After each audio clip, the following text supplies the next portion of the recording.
Hey there, Jodi here from Solistic Living. I wanted to talk about autoimmune disease and what that means.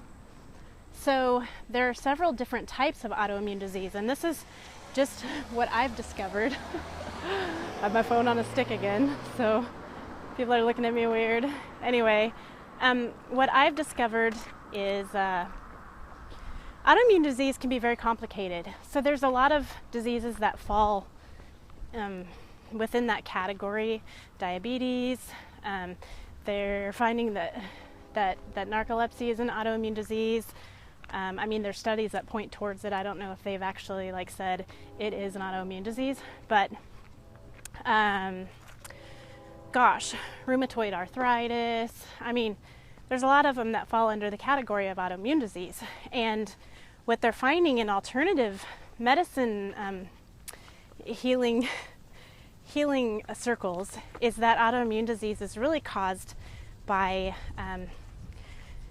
many different factors, and that's probably why there's no cure, because it has to do with the process that's going wrong in your body, basically. And that process that's going wrong can be different or affect people differently based on many things. So it can affect you differently based on, it can go all the way down to the order you were born. It can go down to how your mother ate while she was pregnant and before she actually conceived you. So many things can impact why we end up with autoimmune disease and how this process gone wrong in our body impacts us. But there's so much to this. I'm not sure where to start. Okay, the important thing is to remember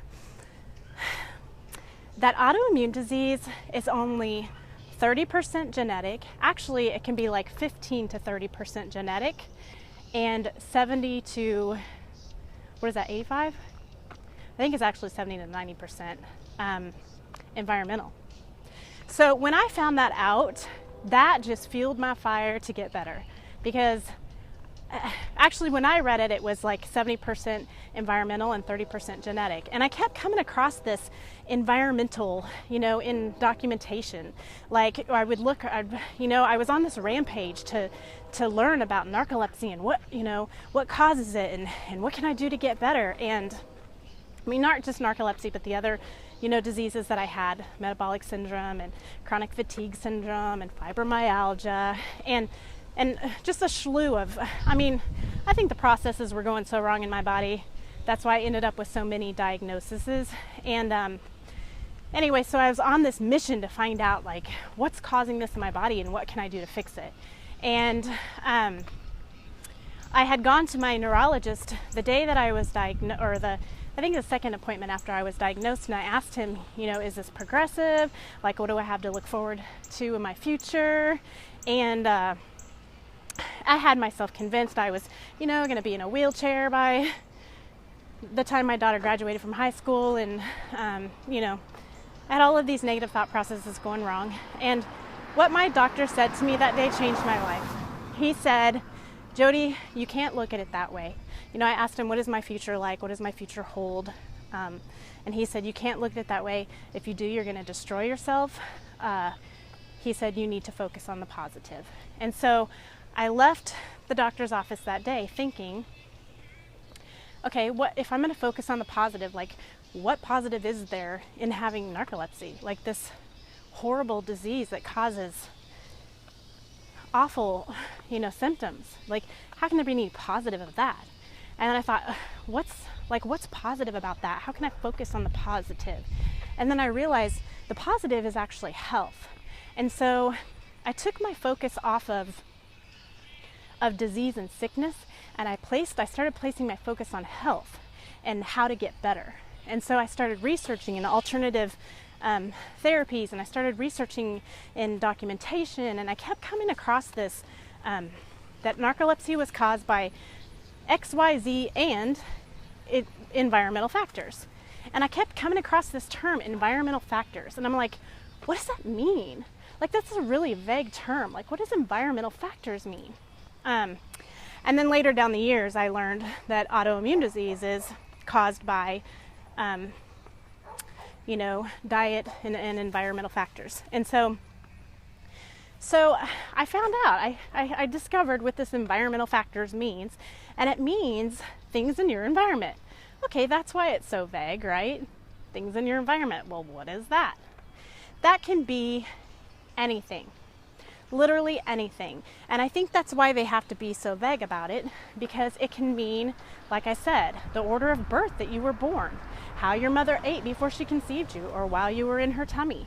It could mean the amount of stress that you're under. It could mean what it is that you're putting on your skin. You know, your skin is your largest organ. So whatever you're putting on your skin is actually absorbing that.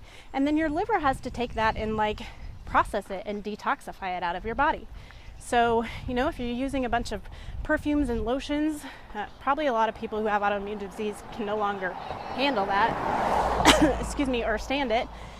But yeah, if you're lathering yourself with chemicals every day, that's an environmental factor.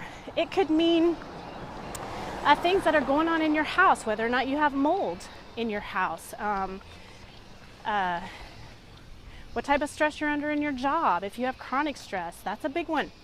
It can mean how you're eating, what kind of food that you eat. It can mean whether or not you get physical activity. So all of these things are environmental factors, and these environmental factors are a 70% contribution to whether or not you get the symptoms of autoimmune disease. And when I read that, I thought, that's a big number. That's a big number. That is a lot of control that we have. I mean, some of that you can't control because it also can mean the kind of air you're breathing, right? But some of it you can. And that's a big number. When I read that, it just lit my fire because I thought, oh my gosh, 70%. That's a big number. Like, I have a lot of power here as to whether or not I end up in a wheelchair someday or whether or not I get better. And that's what drove me to research more and focus more on health and to get better. And that's, I do believe, why I'm here today and healthy. So two parts to the story, and one part is you have a large number of control over where your health goes. I mean, whether you're healthy or not today, you have a large amount of control on where your health goes in the future, and of where your children's health goes in the future. I mean, it's not just about us, right? It's about our loved ones too. And the second part of that is that I wanted to bring into your awareness in this video is where you place your focus. So,